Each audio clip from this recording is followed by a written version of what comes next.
मेरा स्वर पहुंच रहा है? हाँ जी, पहुंच रहा है। आपका बहुत बहुत स्वागत है जी हमारे कार्यक्रम में। जी, धन्यवाद। ओ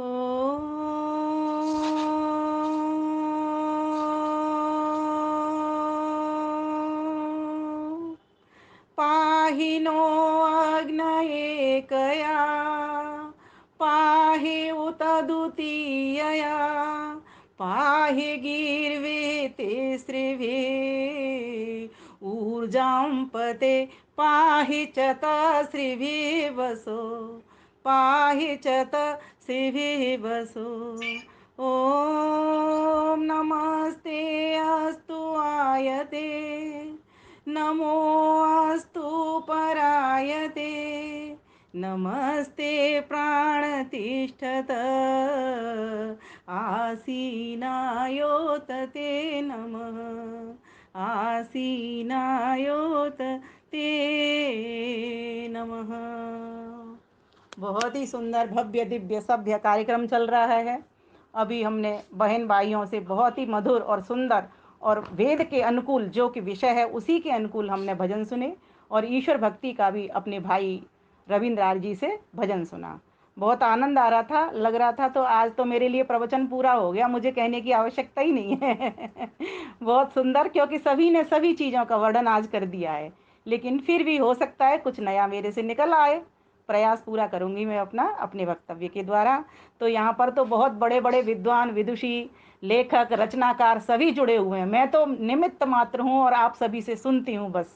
मेरा और कुछ भी यहाँ पर नहीं है। ईश्वर जो मुझे कहता जाता है, एक तो ईश्वर की बात सुनती हूँ, एक विद्वानों को सुनती हूँ। तो यहाँ तो मुझे बहुत बड़े विद्वान और विदुषियाँ सब दिखाई दे रहे हैं।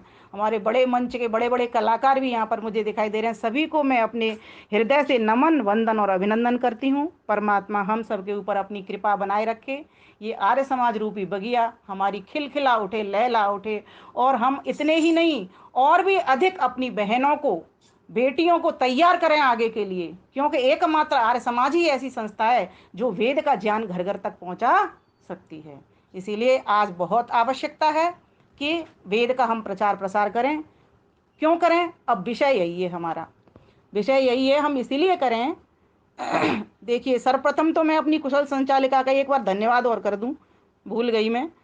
हमारी कुशल संचालिका हमारी श्रीमती शमा महाजन जी, और यहाँ जो समाज की प्रधाना है श्रीमती संगीता गौतम जी, मंत्री श्रीमती संतोष नदवानी जी, और आज कार्यक्रम की अध्यक्षता कर रही हमारी माता मृदुला चौटानी जी, तथा आशीर्वचन व शुभकामनाएं विदुषी बड़ी बहन श्रीमती इंदिरा शर्मा जी, एवं सभी गणमान्य विद्वज्जन, अतिथिजन, बंधु बांधव सभी को मेरा पुनः हार्दिक नमन, वंदन, अभिनंदन। अब मैं अपने विषय की ओर आती हूँ।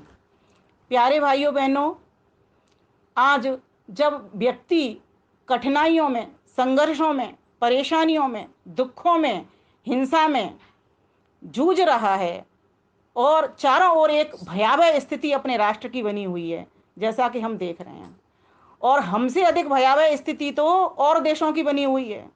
एक भाई दूसरे भाई को नहीं देख सकता। आज हम जो बचे हुए हैं वो मात्र एक मात्र अपनी संस्कृति के कारण बचे हुए हैं, अपने धर्म के कारण बचे हुए हैं। नहीं तो हमें तो कितनी बार तोड़ने का प्रयास किया है, लेकिन हम फिर भी पुनः पुनः वापस मजबूत होकर के खड़े हो जाते हैं और राष्ट्र का नाम अमर करते हैं। हमारे देश में अनेकानेक ऐसे महान पुरुष आए जिन्होंने इस राष्ट्र का भार लिया, और आगे भी हमको प्रोत्साहित, प्रेरित करके वो चले गए, और हम बनने की तैयारी में अपने बहन भाइयों के साथ साथ। तो इस वेद क्या है, ये क्यों पढ़ें इसको, और ये ईश्वर का ही ज्ञान क्यों है? बहुत सारे ऐसे प्रश्न मन के भीतर हम सभी के गूंजते रहते हैं। पहले भी मयूर विहार से मेरा एक प्रवचन वेद के महत्व के ऊपर हो चुका है, जिसमें मैंने अपनी बातें रखी थी कि वेद को क्यों पढ़ें। ऐसा वेद के भीतर है क्या जो वेद को पढ़ें? क्यों नहीं पुराणों को पढ़ लें? क्यों नहीं गीता महाभारत को पढ़ लें? तो मैंने बहुत सारे कारण बताए थे। थोड़ा सा संक्षिप्त में बताती हुई फिर मैं और आगे बढ़ूंगी। बहुत सारी बातें हैं मेरे पास कहने की आज। तो कहा गया कि वेद हम इसलिए पढ़ें क्योंकि परमेश्वर ने सभी मनुष्य मात्र के भले के लिए हमको ज्ञान दिया। अगर हमको ज्ञान नहीं देता तो हम कुछ काम नहीं कर पाते। तो प्रश्न हो सकता है, इसके बहुत सारे प्रश्न बनते हैं कि ऐसा कैसे है। हमने तो देखा है व्यक्ति निरंतर उन्नति करता रहता है, ज्ञान का वर्धन करता रहता है, लेकिन नहीं, जब तक उसको सिखाया ना जाए। एक बच्चा जब होता है उसको माँ जब तक ना बोलना सिखाए, ये तेरे पापा हैं, ये तेरी माँ है, ये तेरी बुआ है, तब तक वही शब्दों का उच्चारण नहीं कर सकता। और ऐसा हमने देखा भी है कि अगर कोई बच्चा होते के साथ ही अगर उसको किसी पशु के या गौशाला में या कहीं भी उसको छोड़ दो, और ऐसी बहुत सारी कथाएं कहानियां भी आती हैं कि एक बच्चे को भेड़िया उठाकर लेके गया तो वो उस तरह का व्यवहार करने लग गया। तो क्या कहा गया है कि ये वेद ईश्वर की ही वाणी है। ये बात सिद्ध हो रही है कि जब तक जो हमारा प्रथम गुरु है, कौन प्रथम गुरु है, तो परमपिता परमेश्वर। क्योंकि जितने भी गुरु संसार के भीतर आते हैं उन सब के भी फिर कोई गुरु होते हैं। पहले गुरु थे, उनके भी कोई गुरु होते, उनके भी कोई गुरु थे, उनके भी कोई गुरु थे। तो जब आप चले जाओगे, अंतिम जब कारण बच जाता है तो एक ही गुरु बच जाता है, उसको कहते हैं परम गुरु। उस परम गुरु को स एषा पूर्वेशम अपि गुरु कालेन अनवच्छेदात, जो कि कोई भी काल उसको बींद नहीं सकता। ये योग दर्शन है, महर्षि पतंजलि ने हमको बता दिया है कि एकमात्र एक ही गुरु है और उसी की जो वेद वाणी है वह स्वतः प्रमाण वाणी है। उस वेद वाणी को अब प्रश्न हो सकता है कि उसके भी तो लेखक होंगे, ऋषि लोग उसके लेखक हुए। तो उत्तर महर्षि दयानंद सरस्वती लिखते हैं उसका कोई लेखक नहीं होता। वेदों का ज्ञान तो अथाह है, अनंता वही वेदा, वेदा कहा ही गया है, शास्त्रकार कहते हैं हमारे वेद तो अनंत हैं, उसको कौन लिखेगा, क्यों क्यों नहीं लिख सकता, प्रश्न हो सकता है। तो जीवात्मा तो अल्पज्य है, अपूर्ण है, बहुत थोड़ा उसका ज्ञान है, और इसीलिए वो आनंद से रहित भी बना रहता है। अगर उसके पास पूर्णता होती तो आनंद में भरपूर रहता, जैसे ईश्वर है। ईश्वर क्यों आनंद का भंडार है, क्यों आनंदवान है, इसीलिए तो आनंदवान है कि वो पूर्ण है। जहां पूर्णता है वहीं आनंद है। अभी आपने कृष्ण जन्माष्टमी मनाई है, वहां पर क्या देखा, श्री कृष्ण की पूर्णता के बारे में जाना। क्यों मुस्काते रहते थे, इसीलिए मुस्काते रहते थे, वो सभी बलों में श्रेष्ठ थे। उनको पता था कि मैं जिस क्षेत्र में उतरूंगा वहीं पर मुझे सफलता प्राप्त हो जाएगी। आपने इस बात को सुना होगा विद्वानों के मुख से, स्वयं मैंने भी कई बार बता चुकी हूँ। तो कहने का भाव यहाँ पर यह है कि अनंता वाई वेदा, अर्थात वेद तो अनंत है, अथाह है, इसको कोई जीवात्मा कैसे लिख सकते हैं। फिर प्रश्न हो सकता है कि सारी जीवात्माएं मिल जाएं संसार की तो लिख सकती हैं, तो भी उत्तर यही निकलेगा, जब अपूर्ण और अपूर्ण सारे जुड़ेंगे तब भी वो पूर्ण नहीं हो सकते। तो फिर क्लियर स्पष्ट नजर आ जाता है कि वास्तव में वेद ही ईश्वर की वाणी है, उसका कोई लेखक नहीं होता। ईश्वर ने चारों वेदों को ऋषियों के अंतर मन के भीतर प्रकाशित किया, अर्थात दिया। ऋषि लेखक नहीं थे। और ये तो हमारा वेद भी वो क्या कहते हैं, सत्यात प्रकाश जब आप खोलोगे तो उसमें भी कहा गया है कि अग्नि ऋषि को वेद का, ऋग्वेद का ज्ञान दिया, और यजुर्वेद का वायु ऋषि को दिया, और अंगिरा को सामवेद, उसका क्या नाम है उसका, अग्नि वायु आदित्य को सामवेद का दिया, और अथर्ववेद का अथर्ववेद का ज्ञान किसके हृदय में प्रकाशित किया, अंगिरा ऋषि के हृदय के में प्रकाशित किया। तो इस प्रकार से परमेश्वर ने उनके हृदय के भीतर प्रकाशित किया, न कि उन ऋषियों ने लिखा। ये बात ध्यान रखना है। आगे चल करके उन चार ऋषियों ने जो ब्रह्मा ऋषि ने लिया, ब्रह्मा के चार मुख बनाए जाते हैं, उसके पीछे प्रतीक यही है कि ब्रह्मा ऋषि को सीधा भगवान ने नहीं दिया, ईश्वर ने नहीं दिया। ब्रह्मा ऋषि ने किससे लिया, उन चार ऋषियों से लिया, अग्नि से, वायु से, आदित्य से और अंगिरा से।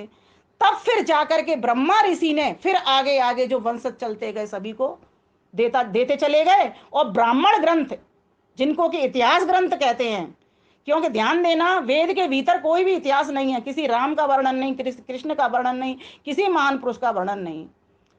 अब आप कहोगे कि शिव जी तो राजा हुए थे, शिव का तो नाम आता है, तो वो तो ईश्वर के लिए आता है। ईश्वर के इतने सारे नाम आते हैं वेद के भीतर, वो सारे नाम के ही जो राजा हुए थे उन्होंने नाम रखे हुए थे। जैसे आज हम बालकों के नाम ओम रख लेते हैं, तो क्या वो ईश्वर हो जाता है, नहीं होता ना। इस प्रकार से कोई भी राजा लिख सकता है, कोई भी किसी का भी नाम ईश्वर का नाम हो सकता है। विष्णु, कितने बच्चों के नाम विष्णु होते हैं, कितने बच्चों के नाम शिव होते हैं, तो कोई भी हो सकता है। तो कहने का भाव यहाँ पर यह है कि ईश्वर के अनंत नाम है, अनंत गुण कर्म स्वभाव के अनुसार नाम है, और जैसे उसके अनंत गुण कर्म स्वभाव के अनुसार नाम है, ध्यान दीजिए, वैसा ही वेद का ज्ञान है। वेद में वैसा ही ईश्वर को कहा गया है। और इसको कैसे पता चला रहे हैं अभी हम 8 प्रमाणों से कस करके देखते हैं, तब जाकर के पता लगता है कि वेद के भीतर आज तक कोई मिलावट कर ही नहीं पाया। और इसीलिए वो भ्रांति से रहित ज्ञान बना रहा, उसमें कोई भ्रांति नहीं है, वो निर्भ्रांत ज्ञान है। तो एक बात आप पक्का करेंगे यहाँ पर, वेद ईश्वर का ज्ञान है, उसका कोई लेखक नहीं होता, उसको किसी के लेखक जीवों के लिखने की ताकत नहीं, चाहे वो भले ही ऋषि हो जाए। अब आप कहोगे, प्रश्न हो सकता है कि वेद मंत्रों के, जब हम वेद मंत्रों का स्वाध्याय करते हैं तो वेद मंत्रों के नीचे नाम लिखे रहते हैं ऋषियों के, तो कभी तो आप कहते हो कि 4 ऋषियों को दिया, कभी आप पढ़ रहे हो तो हम वेद मंत्रों के ऊपर, हर सूक्त के ऊपर अलग अलग ऋषि के नाम लिखे रहते हैं। तो उस ऋषि ने, ऋषि का अर्थ होता है दृष्टा, और आज की भाषा में ऋषि वैज्ञानिक होता है, आज की भाषा में ऋषि को वैज्ञानिक कहते हैं। तब वो जो भाषा है जो वेद ने दी है, वैदिक संस्कृत, वो ऋषि है। ऋषि का अर्थ दृष्टा, जो मंत्र को देख रहा है, साक्षात कर रहा है और हम तक पहुंचा रहा है सूक्त के रूप में। तो वो हरेक सूक्त के ऊपर उसका ऋषि लिखा हुआ है। जैसे हरेक सूक्त के ऊपर उसका देवता लिखा रहता है, देवता अर्थात जो देता है, जो दिव्यता से भरा हुआ रहता है। तो मंत्र देता है ना हमको, क्या देता है? विचार देता है। वेद विद ज्ञाने, वेद संज्ञाने, वेद विद विचारणे, वेद सत्तायाम, वेद लिल लाभे, ये वेद के अर्थ होते हैं। अब ये आप किसी को पूछना, सामान्य व्यक्ति को, वेद किसको कहते हैं, तो वो क्या कह देगा? वेद पुस्तकें होती हैं। वेद का मात्र एक ही अर्थ होता है, यथार्थ ज्ञान। कैसा ज्ञान? वो ऐसा ज्ञान जो इस संसार का भी ज्ञान उसके भीतर है, अर्थात ले लावे, लौकिक लाभ भी देता है, और उसमें ईश्वर संबंधी भी ज्ञान है, आत्मा संबंधी भी ज्ञान है। उसमें सारे मंत्र वहीं से निकले हैं, ईश्वर संबंधी हो। सपरिगात शुक्रमकायम अब्रणम स्नावरम शुद्धम पाप विद्धम। अब ईश्वर ऐसा ही तो है जैसा वेद में लिखा हुआ है, इसीलिए वेद को पढ़ें, वेद की महत्ता बन जाती है। वेद को तो ऐसे समझ लो जैसे दूध में मक्खन, नदियों में गंगा नदी, वर्णों में ब्राह्मण, ब्राह्मण क्षत्रिय वैश्य शूद्र है ना, उनमें ब्राह्मण, ऐसे वेद को समझना। इतनी महत्ता वेद की तो बहुत, इतने सारे विद्वानों ने लिख लिख करके गाई है। मैंने एक लेख लिखा था, अभी मैं उस लेख को भी खोज रही थी अपने को, उसमें मैंने बहुत सारे कोट ले लेकर के सत्यात प्रकाश से और उससे लिखे, पर अभी वो पत्रक मेरे सामने नहीं आ पाया है, मैंने कहाँ मैं रख के भूल जाती हूँ अपने सामान को। तो कहने के बाद यहाँ पर एक बहुत सारे विद्वानों ने बहुत सारे कोट किए हैं उसको लेकर के, कि वेद की तो इतनी बड़ी महत्ता है। इस महत्ता को वही जान सकता है जो वेद मंत्रों का अध्ययन कर रहा है, क्योंकि वेद के भीतर तो आपको यह ज्ञान भी मिलेगा कि माता पिता कैसे रहें, पुत्र पुत्रियां कैसे रहें, माता पुत्र आपस में कैसे वर्तें। आप देखते हो ना, आप कितने सारे उदाहरण मिलते हैं, हम बोला करते हैं, अनुव्रतः पितुः पुत्रो मात्रा भवतु सम्मना, जायापत्ये मधुमती वाचं वदतु शांतिवान। ये कहता है ना, माता पिता का आज्ञाकारी पुत्र हो, अनुव्रत पितु पुत्रो मात्रा भवत समना, माता में श्रद्धा रखने वाला हो, जाया पत्ते मधुमनु, पत्नी कैसी हो, मधुरभाषणी हो, और दोनों कैसे हो, दोनों आपस में एक दूसरे से अच्छा व्यवहार करें। और ऐसे ही नहीं, ऐसे अनेक मंत्र भरे पड़े हैं, हमारा आपस का परस्पर क्यों व्यवहार हो। यही तो वेद की महत्ता है, कि संसार में जितने दुख हैं, कष्ट हैं, क्लेश हैं, ये जब तक नहीं मिटेंगे तब तक आपको ये बोध नहीं हो जाता कि हमारा व्यवहार कैसा हो, हमारे परिवार में परस्पर कैसा व्यवहार हो, और हमारा समाज में कैसा व्यवहार हो, हमारा राष्ट्र में कैसा व्यवहार हो। जब तक हमको ये वेद नहीं पढ़ेंगे तो हमें व्यवहार करना कैसे आएगा? कोई भी व्यक्ति, अच्छा एक बात बताइए, कोई जंगली मनुष्य हो, क्या वो विद्वान होता है? आज तक कभी आपने नहीं सुना होगा।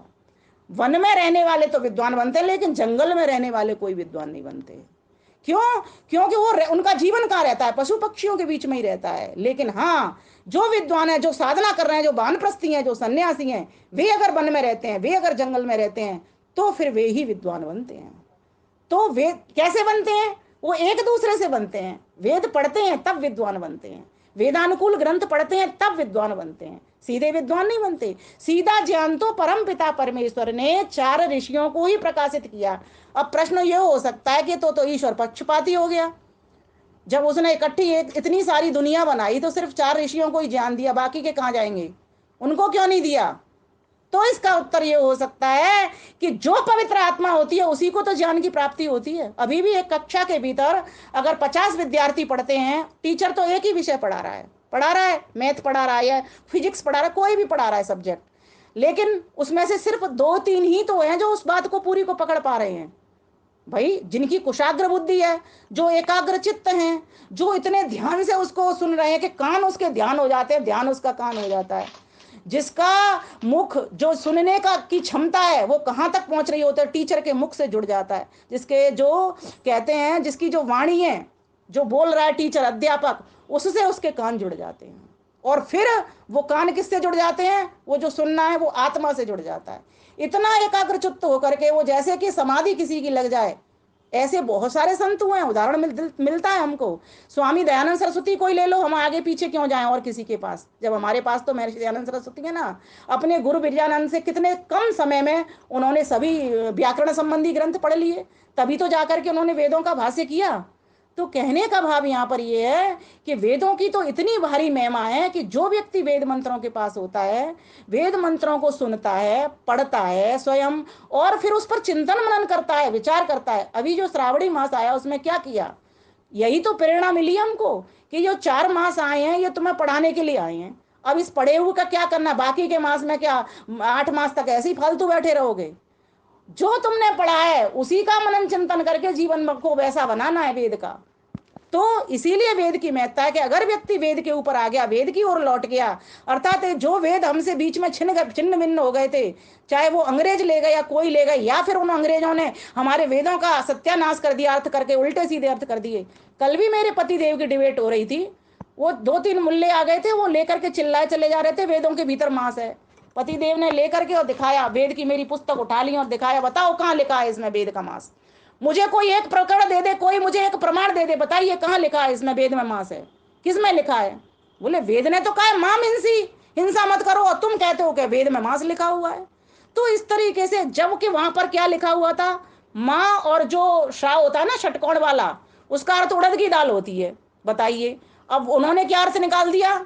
और ऐसे ही हमारे बहुत सारे मंत्र है, ओम गणपते नमः, इस जो उनके अर्थ निकाले थे उनके भी सारे गलत गलत अर्थ कर दिए, गाली नुमा अर्थ कर दिए उनके। तो कहने का भाव है हमारी संस्कृति को कई बार नष्ट किया, लेकिन फिर भी हम उसकी दूनी रफ्तार के साथ खड़े हो जाते हैं। आज आवश्यकता है हम सब बहन बेटियों को इस वेद की ओर लौटने की और इस वेद की महत्ता को समझने की। जब तक वेद घर घर में नहीं जाएंगे, जब तक वेदों का प्रचार प्रसार हम खूब प्रभुत मात्रा में नहीं करेंगे, घर घर तक नहीं पहुंचाएंगे, तब तक इन वेदों को कोई जानने सुनने वाला नहीं होगा। आज हम आर्य समाजियों ने तो वेद अपने अलमारी के भीतर बंद कर दिए हैं। कभी कभार जब कोई सामवेद शतक का पारायण होगा तब पढ़ लेंगे। डेली नियमित शुद्ध स्वाध्याय भोजन तब करेंगे जब हम वेद का स्वाध्याय कर लेंगे। ये मेरी प्रेरणा है, मैं करती हूँ, मैंने ये संकल्प लिया है, जब तक वेद पाठ नहीं कर लूंगी तब तक मैं भोजन ग्रहण नहीं करूंगी। और अब तो मेरा ये चल रहा है कि जब तक मैं भी प्रयास करती हूँ, ऋषि तो मैं नहीं बन सकती, अब पता नहीं कितना बन सकती हूँ कि नहीं बन सकती मैं नहीं जानती, क्योंकि बहुत पवित्रता की आवश्यकता होती है। हम सभी के जीवन में कोई ना कोई दोष, कोई ना कोई दुर्गुण, कोई ना कोई बुराई ऐसी भरी रह ही जाती है। कितना भी प्रयास करने पर हो सकता है हमारे कहीं ना कहीं पुरुषार्थ में कमी है, बन सकते हैं हम भी ऋषि, ऐसी बात नहीं है, मनोबल को कम नहीं करना। लेकिन फिर भी मेरा ऐसा मानना है कि हमें प्रयास करते रहना है, प्रयत्न करते रहना, पुरुषार्थ में कमी नहीं छोड़नी है और इसको दिन पे दिन बढ़ाना है। एक मंत्र आज लिया है तो 5-6 दिन तक एक मंत्र करें, फिर उसके बाद में 2-2 मंत्र का स्वाध्याय पर हम आ जाएं। तो इस वेदों की महत्ता को हम जानने वाले बने और जो ईश्वर का जो ज्ञान है, जैसा जैसा उसने कहा है वैसी वैसी हम सृष्टि में देख रहे हैं, है ना, देख रहे हैं ना। कोई भी पशु पक्षी हो, आप मान लीजिए गाय को लेते हैं तो गाय का बच्चा गाय ही पैदा होता है। ऐसी एक व्यवस्थित सृष्टि है उसकी, जैसा वेद ने लिखा है उसी तरीके से गाय की जो आयु लिखी है, अश्व की जो आयु लिखी है, अश्व की जो चाल लिखी है। और एक और बात बताती हूँ, अभी मैं ऋग्वेद का वो करवा रही थी वहां पर पाठ, तो वहां पर यह वर्णन आया कि रसोई के बर्तन कैसे हों, किस तरह से अन्न को पकाया जाए, किस तरह से यज्ञ में घी को लगाया जाए। तो वहां पर उलूखल ओखली तक का वर्णन आया है, बताइए, सूप का वर्णन वहां पर आया है। इतने सारे ऋग्वेद का प्रथम मंडल जब आप लोगे, मंत्र संख्या अभी मुझे याद नहीं आ रही, मैंने अपने चैनल पर लगाई हुई है, आप वहां जाकर के देख सकते हैं, ऋग्वेद विमल वैदिक टाइप करेंगे तो वहां पर इस तरह का वर्णन भी आता है, किस तरीके से आप अन्न को शोधित करिए, किस तरीके से संस्कारित करिए, स्वच्छ करिए और अपने जीवन में उपयोग करिए उसका। बताइए, यहां तक का वर्णन वहां पर मिल रहा है कि सात्विक अन्न ही खाना है। तो वेद तो हमको आज्ञा दे रहा है कि सात्विक अन्न खाओ, है ना, अक्षरिमा दिव्य, जुआ मत खेलो। लेकिन हम लोगों ने वेद की मानी नहीं। मानेंगे तो तब जब वेद हमारे पास है ही नहीं, और जिनके घरों में है उनकी अलमारी में बंद है, ठीक है, और जिनके अलमारी में बंद नहीं है, टेबल तक पहुंच गए हैं, वो पढ़ने में आलस कर रहे हैं। बाकी के काम सब कर लेंगे लेकिन वेद पढ़ने में जरूर आलस करो। और किसी से कहो तो क्या कहते हैं, अभी परसों मेरी किसी बहन से बात हो रही थी, ये प्रेरणा के लिए बातें बता रही हूँ, तो वो कहती हमें समय ही नहीं मिलता, कब करें, इतना समय हमारा इसमें लग जाता है, इतना इसमें लग जाता। मैंने सभी के पास 24 घंटे हैं। अब उसने कहा मेरी एक रचना भी लिख गई, 24 घंटे सबके पास है। तो इस प्रकार से कहने का भाव यहाँ पर ये है कि सभी के पास परमात्मा ने 24 घंटे दिए हैं और वेद का ज्ञान दिया है। वेद का ज्ञान तो जब बच्चा पैदा होता है, चारों वेद सभी के, हम सभी के हृदय के भीतर प्रतिष्ठित हैं, लेकिन वो चिंगारी कब उठती है, जब बाह्य माचिस को जलाएंगे, तीली को जब माचिस के ऊपर रगड़ेंगे, तब तो अंदर की चिंगारी पैदा होगी। तो क्या करना है, इसी के लिए वेद पढ़ना है हमको, इसी के लिए विद्वानों की जो वेद संबंधी पुस्तक है वो भी पढ़नी है, या ब्राह्मण ग्रंथ भी पढ़ने हैं। अब ये जो हमारे जो ऋग्वेद वगैरह, इनसे ऐतरेय ब्राह्मण निकला, यजुर्वेद से सतपथ, ये जानकारी लीजिए, वेद पर्चा करिए आप। यजुर्वेद से क्या निकला, सतपथ ब्राह्मण निकला। और महर्षि दयानंद सरस्वती ने तो इस सतपथ ब्राह्मण को सत्यार्थ प्रकाश के भीतर जगह जगह कोट किया है। सतपथ ब्राह्मण का ये था कि अग्नि ऋषि को ऋग्वेदी का ज्ञान दिया, सतपथ ब्राह्मण की ये कंडिका वहां पर भी उन्होंने लगाई है। तो कहने का भाव यहाँ पर ये है कि महर्षि दयानंद सरस्वती ने इतनी मेहनत की हमारे लिए, इतना परिश्रम किया कि हम इस वेद की महत्ता को समझ पाए और वेदों की ओर लौट पाए। लेकिन हम लोगों ने कुछ दूसरी चीजों को अपने ऊपर धारण कर लिया और वेदों से हम कटते ही चले गए। आज बहुत आवश्यकता है यहाँ इसमें अपनी सभा में, आज के सत्संग में बहुत सारी विदुषी बहनें माताएं बैठी हुई हैं। इस वेद ज्ञान को ही, जो मुझे अच्छा लगा, समा महाजन जी को साधुवाद दूंगी, इन्होंने वेद की कड़ी चलाई है। पिछली बार भी मेरा प्रवचन इसी पे था, आज भी है, और अगली बार भी चाहूंगी कि कुछ नई नई बातें भी आपके समक्ष में पेश कर पाऊं। तो वेद में तो मंत्र आता है, पाहिनो अग्न एक या, कि उस एक या पाहे वो तो द्वितीय या, जैसा मैं अभी मंत्र पढ़ रही थी, है ना। और पाहे गिर तिसृवी, और ऊर्जाम पते पाए छत्रिसवी वसु। इसका मतलब क्या है, इसका मतलब भी समझ लो साथ साथ, कि यहाँ पर अग्नि शब्द परमात्मा के लिए आया है। और आप जानते हैं अग्नि अग्रणी भवती, जो हमें आगे ले जाए। अब आगे ले जाने का मतलब क्या है, क्या ऊपर नहीं ले जाए, क्या नीचे नहीं ले जाए, हाँ, नीचे नहीं ले जाए, ऊपर ले जाए, आगे ले जाए, अर्थात पथ प्रदर्शक। तो परमेश्वर तो हमारा पथ प्रदर्शक है। चाहे आप नीचे सीढ़ियों में से उतर जाओ, चाहे ऊपर चढ़ जाओ छत पे, वो हमेशा ही आगे आगे आपसे रहेगा। हर चीज में, बल में, ज्ञान में, हर चीज में, धन में, हर चीज में हमसे वो आगे ही आगे रहेगा, क्योंकि सारी वस्तुएं उसी की हैं और उसी से हम प्राप्त करते हैं। तो परमेश्वर से इस मंत्र में क्या प्रार्थना की गई है, हे अग्नि प्रभो, आप अंतर्यामी हो, बसो, अर्थात आप बसाने वाले हो और हमारे भीतर बसने वाले हो। बसो शब्द अंत बाद में आया, और एक शब्द इसमें आया ऊर्जाम पते, अर्थात आप बल के भी भंडारी हो। तो दो बात हो गई यहाँ पर, एक तो आप सर्वशक्तिमान हो, और दूसरे आप सर्वज्ञ होने से सर्वांतर्यामी भी हो, सब जगह पर बसते हो और सभी आपके भीतर बसे हुए हैं।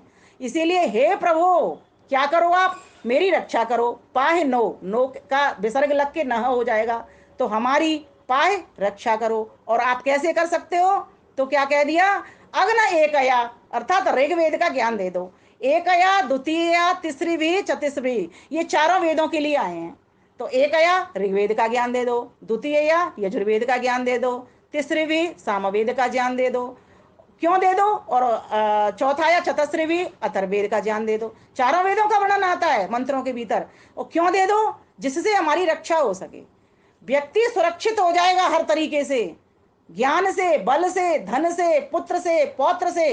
क्योंकि ईश्वर ने तो स्वयं अपनी वेदवाणी में कहा है, क्या कहा है, स्तुता मया वरदा वेद माता, मैंने आपके लिए जो वेद माता है ये स्तुत्य कर दी है, अर्थात आपके लिए इसका गुणगान कर दिया है, आपको दे दिया, मेरे प्यारे बच्चों आओ और इससे प्राप्त करो। आपको क्या क्या इससे मिल सकता है, इससे आपको मिल सकता है स्तुता मया वरदा वेद माता प्रचोदयंताम पावमानी दुजानाम। सबसे पहले तो आप द्विज बन जाओगे, पवित्र हो जाओगे, आप ब्राह्मण बन जाओगे, आपका दूसरा जन्म हो जाएगा। एक जन्म तो आपके माता पिता से हुआ, और दूसरा जन्म आपका ब्राह्मण से, ईश्वर से हो जाएगा, विद्वानों से हो जाएगा। तो आप कैसे हो जाओगे, द्विज बन जाओगे। फिर क्या होगा, आपको उत्तम आयु जीने का तरीका आ जाएगा। वेद जीने का तरीका सिखाता है, वेद हमारी जीवन की कला है। जो व्यक्ति वेद के साथ बैठता है, इसीलिए तो परमेश्वर ने सोचा कि अगर मैं संतानों को इसको मनुष्य बना करके भेज दूंगा, मन बुद्धि भी दे दूंगा, अगर वेदों का ज्ञान नहीं दूंगा तो मनुष्य तो पशुवत विचरण करेगा। इसीलिए उन्होंने वेद ज्ञान को नत्थी कर दिया। जैसे कोई सामान लाते हैं ना बाजार से, उसके संग में नत्थी कर देते हैं उसकी बुक को, कि इसमें से ये पढ़ लेगा। तो वेद तो हमारी ऐसी पथ प्रदर्शिका है, ऐसी वेद माता है, ऐसी निर्देशिका है, ऐसी संदेशिका है, ऐसी वाहिका है कि वो हमें ईश्वर से जुड़ाने वाली है। तो क्या क्या करेगी वेद माता? आयु देगी, ब्राह्मण बनाएगी, ब्राह्मण बनकर के विद्वान होकर के आपको आयु को बढ़ाना आ जाएगा। अभी एक वर्णन आता है तैतरीक उपनिषद ब्राह्मण में, आप पढ़ोगे उसमें एक वर्णन आता है, भारद्वाज ऋषि ने 300 वर्ष पाए।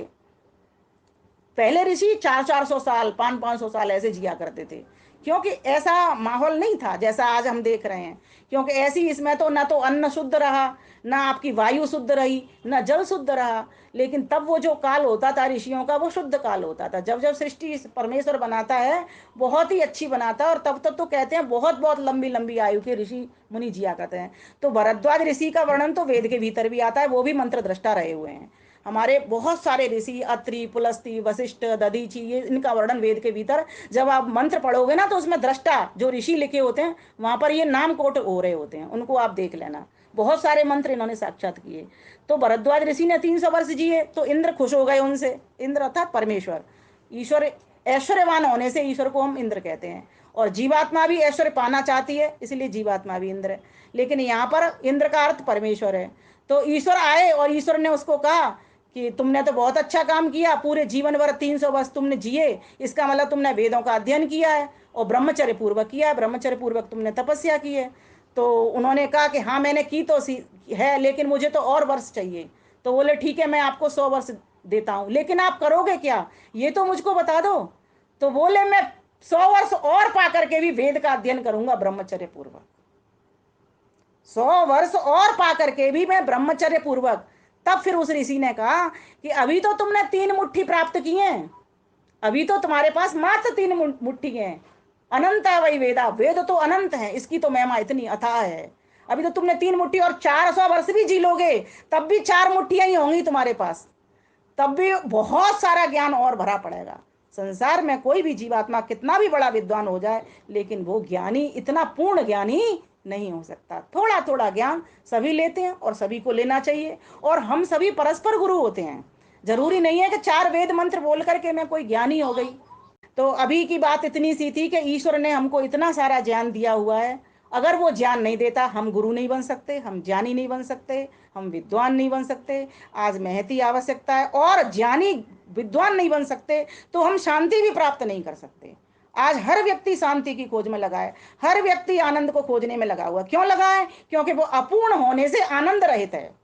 तो वो चाहे तो प्रकृति से लेता है, और प्रकृति में वो सुख है नहीं, है तो सही, लेकिन भोजन खा लिया सुख मिलेगा ऐसा नहीं है, प्रकृति में सुख नहीं है, लेकिन क्षणिक सुख है। भोजन खा लिया, पोटी कर आए, फिर भूख लग गई, फिर दुख की अनुभूति होने लग गई, फिर आंखों में से आंसू निकल गए, भोजन मिले, कब भोजन मिले, है ना। प्रकृति में ऐसा नहीं है, सुख है लेकिन वो थोड़ी देर का, क्षणिक है। लेकिन परमात्मा का सुख अगर आना शुरू हो गया, और वो कैसे आता है वो मैं अपना अनुभव बताती हूँ। जब आप वेद मंत्रों की समीपता लेते हो ना, तो आपको सुख आना शुरू हो जाता है। क्यों? वेद ईश्वर की वाणी है, और ईश्वर की वाणी होने से जीवन अगर हम पढ़ते हैं तो हमारी जिह्वा पर सर्वप्रथम पवित्र होती है, उसके बाद हमारा मन पवित्र होता है, क्योंकि मनन करते हैं उसकी वाणी का। फिर मन पवित्र होते के साथ बुद्धि हमारी पवित्र होती है, क्योंकि मन से सूक्ष्म बुद्धि है। शरीर की इंद्रियों से सूक्ष्म मन है, मन से सूक्ष्म बुद्धि है, बुद्धि पवित्र होती है। फिर बुद्धि पवित्र जब होती है तो निर्णय लेने की क्षमता आती है कि क्या मेरे लिए धर्म है। वेद यही तो सिखाता है, क्या तुम्हारे लिए धर्म है, अर्थात धारण करने योग्य, धारणातीत धर्म। जो धारण करने योग्य है वो तुम धारण करो, और जो धारण नहीं करने योग्य उसको छोड़ो। क्या तुम्हारे लिए कर्तव्य है, क्या तुम्हारे लिए कर्तव्य नहीं है। जो कर्तव्य है उसको करना शुरू करो, जो कर्तव्य नहीं है उसको छोड़ना शुरू करो। तो इस प्रकार से वेद के भीतर तो ऐसा एक सागर है वेद तो, जिसके भीतर से हमें लौकिक ज्ञान भी मिल सकता है। और वेद यहीं तक नहीं छोड़ता, आयु प्राणम प्रजाम पशुम कीर्तिम द्रविड़म धन तक, द्रविड़ अर्थात धन, ब्रह्म वर्चसम ब्रह्म तेज अर्थात वेद का ज्ञान, मह्यम दत्वा ब्रज ब्रह्मलोकम, कहाँ की यात्रा कराता है, अपनी भी आनंद की सैर कराता है। मेरा ऊपर से मतलब सिर्फ ऊपर छत पर नहीं बैठा भगवान, भगवान सर्व जगह है। ऊपर से मतलब कि हमें जब हम स्वयं ऊपर चढ़ जाएंगे, अर्थात अपनी आध्यात्मिक उन्नति कर लेंगे, तब जाकर के हमको ईश्वर की प्राप्ति होगा, तो होगी। तो आइए मेरे स्वरचित गीत के साथ में मैं अपनी बात को समाप्त करती हूँ। आपके लिए ही मैंने समा महन जी ये गीत लिखा हुआ है कि हर बार मेरी एक इच्छा होती है, और आप सभी लोगों की भी डिमांड रहती है, आपकी तो मुझे नहीं पता, वैसे रहती है, तभी आपने मुझे दूसरी बार बुलाया। निस्संदेह, इसमें कोई संदेह नहीं है। बड़े भवानी जी, हाँ, चाहते कि आप आए और हमें तो आइए गीत सुनाएं। अब समय ना खर्च करते हुए अपनी पंक्तियों पे आती हूँ। तो इसके लिए हमें क्या करना होगा? आओ हम सब पढ़ें पढ़ाएं प्रभु की वाणी वेद है, जिससे मिट जाते हर संकट, मिट जाते उर भेद हैं। आओ हम सब पढ़ें पढ़ाएं प्रभु की वाणी वेद है, जिससे मिट जाते हर संकट, मिट जाते हर भेद है। वेद प्रभु की सच्ची पूंजी, वेद प्रभु की सच्ची पूंजी, वेद आन और वान है, वेद प्रभु की जान की कुंजी, वेद प्रभु की शान है। पढ़ें पढ़ाएं सुने सुनाएं, पढ़ें पढ़ाएं सुने सुनाएं, चलें ढलें श्रुति वेद हैं, जिससे कट जाते हर संकट, मिट जाते उर भेद हैं। आओ हम सब पढ़ें पढ़ाएं प्रभु की वाणी वेद है, जिससे कट जाते हर संकट, मिट जाते उर भेद हैं। वेद ही हर मानव को जग में धर्म पे चलना सिखाते हैं, वेद पे ही चल कर मानव जन ऋषि मुनि बन जाते हैं। वैदिक धर्म पे चल कर के ही, वैदिक धर्म पे चल कर के ही मिट जाते विष छेद हैं, जिससे कट जाते हर संकट, मिट जाते उर भेद हैं। वेद ही आओ हम सब पढ़ें पढ़ाएं प्रभु की वाणी वेद है, जिससे कट जाते हर संकट, मिट जाते हर भेद है। ऋक है ज्ञान साम है भक्ति, ऋग यजु थर्व विज्ञान है, इन पे ही चल कर के होता जीवन का कल्याण है। ऋक है ज्ञान साम है भक्ति, यजु कर्म अथर्व विज्ञान है, इन पे ही चल कर के होता जीवन का कल्याण है। होकर विमल प्रभु गुण गाते, होकर विमल प्रभु गुण गाते, ना रहता कोई खेद है, जिससे कट जाते हर संकट, मिट जाते उर भेद है। आओ हम सब पढ़ें पढ़ाएं प्रभु की वाणी वेद है, जिससे कट जाते हर संकट, मिट जाते उर भेद हैं। धन्य धन्य है ईश्वर तुमको, कोटि नमन है ईश्वर तुमको, तूने वेद का ज्ञान दिया, धन्य धन्य है ऋषि दयानंद, तूने वेद का पान किया। ओ धन्य धन्य है भारत भूमि, धन्य धन्य है भारत भूमि, जिसका चिंतन वेद है, जिससे कट जाते हर संकट, मिट जाते उर भेद है। चाहते हो सुख शांति पाना, चाहते हो सुख शांति पाना, वेदों को पढ़ना होगा, जैसा जैसा वेद है कहता, वैसा वैसा मढ़ना होगा, जैसा जैसा वेद है कहता, वैसा जीवन गढ़ना होगा। स्वतः प्रमाण ईश की वाणी, स्वतः प्रमाण ईश की वाणी, परम धर्म जग वेद है, जिससे कट जाते हर संकट, मिट जाते उर भेद है। आओ हम सब पढ़ें पढ़ाएं, प्रभु की वाणी वेद है, जिससे कट जाते हर संकट, मिट जाते हर भेद है, मिट जाते और भेद है, मिट जाते और भेद है। प्यारे भाइयों बहनों, आओ इस वेद वाणी को अपने जीवन में धारण करते हुए घर घर तक पहुंचाओ। यही इसका सीधा सा ईश्वर का कथन है, हमारे लिए संदेश है, आदेश है, निर्देश है। हम सभी वेद को जानने के साथ साथ मानने वाले भी बने और आगे आगे पहुंचाने वाले प्रचोदयंताम भी हम बने, तभी हमारा मानव जीवन में आना सार्थक है। आप सभी का बहुत बहुत धन्यवाद। अतिरिक्त समय देने के लिए भी आदरणीय समा महाजन जी का बहुत बहुत धन्यवाद। और एक और बात बताऊं, आज आपने जो रजनी गोयल जी से भजन सुना था, वो मेरी ननद हैं, वो मेरी रियल ननद हैं, रजनी गर्ग जी, प्रीति विहार में। आपको मैंने अपना रिश्ता भी बता दिया। आप सभी के लिए बहुत बहुत धन्यवाद। अपनी वाणी को यहीं विराम देती हूँ। नमस्ते।